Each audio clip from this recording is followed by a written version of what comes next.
They will laugh at you. They will twist your name into something small, something easy to hate. And when they do, most men break. They beg for validation, or they burn for revenge. But the Stoic does neither. He watches, he studies, he remains still. Because mockery is never about truth. It's about insecurity wearing a mask of confidence. Every insult they throw is a confession of their own weakness. Every rumor they spread is a monument to their own fear. Marcus Aurelius wrote, "When another blames you or hates you, or people voice similar criticisms, go to their souls, penetrate inside, and see what sort of people they are. When you see clearly, their words lose all power. You realize the attack was never real. It was just noise echoing from a fragile mind. So stop bleeding over words. Stop explaining yourself to cowards. Their hate is proof of your impact. Their mockery, a shadow cast by your fire. Let them talk. Let them sneer. While they rot in resentment, you rise in silence." He used to feed on mockery. Every insult became his fuel. Every doubt, a reason to fight harder. When they laughed, he worked. When they whispered, he built. He told himself this was strength, that one day his success would silence them all. Years passed. The laughter faded, replaced by applause, praise, even envy.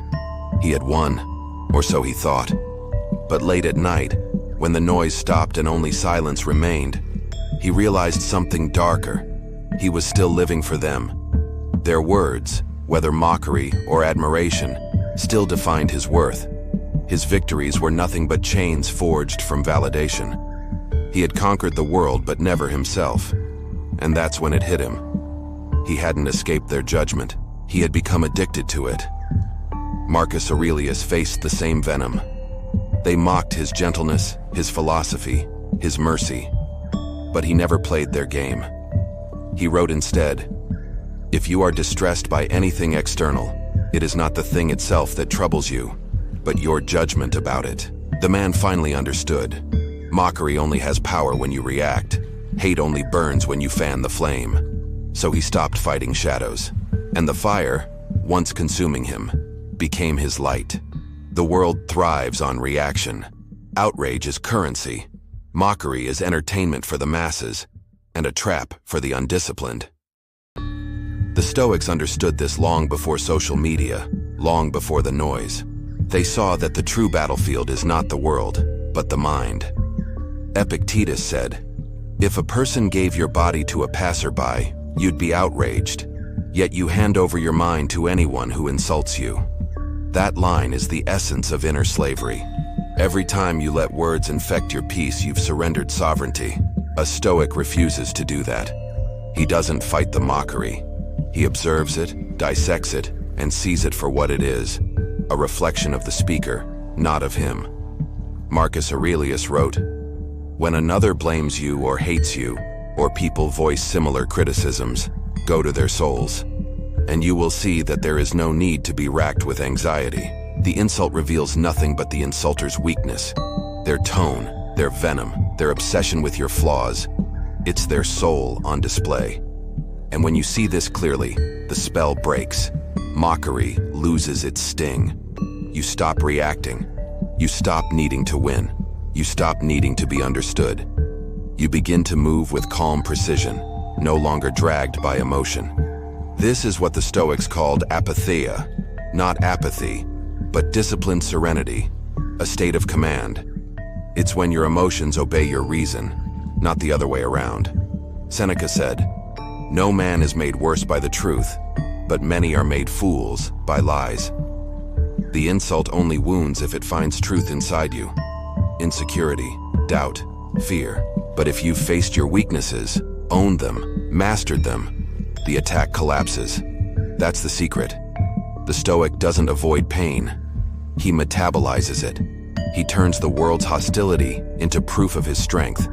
Because when you stop being controlled by what others think, you become something dangerous, a man who cannot be provoked. Stop apologizing for being strong. Stop explaining yourself to people who have already chosen to misunderstand you. This is not diplomacy. This is survival. Treat it like war. Follow these 5 battlefield tactics. Use them daily. Harden your mind until insult slides off like rain. 1. Master the pause. Convert reaction into decision. When the barb hits, the body wants to respond. Don't. Breathe. Count to 3. Hold the silence. The pause is not weakness. It's command. It prevents emotion from writing your next move. Train it. Rehearse silence in small slights so you can keep calm when the real blow lands. 2. Separate signal from noise. Extract utility. Reject the rest. Every insult contains either truth you can use or lies you must discard. Ask one question. Is there a tactical lesson here? If yes, harvest it. Practice, correct, improve. If no, bin it. The Stoic warrior converts feedback into armor and trash into tinder. Never confuse noise for counsel. 3. Premeditatio malorum. Anticipate the mockery. Visualize the worst mockery you could receive and practice your response. This is mental desensitization. When the insult arrives, it will feel like déjà vu. You won't be surprised. Anticipation transforms shock into strategy. The more you rehearse defeat, the less it defeats you. 4. Anchor to principles. Never anchor to approval.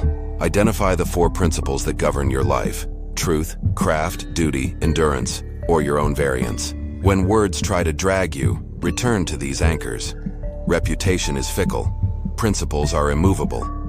Build decisions by your anchors, not by applause. Let the crowd's opinion ebb while your principles hold. 5. Transmute energy into mastery. Outperform, don't outshout.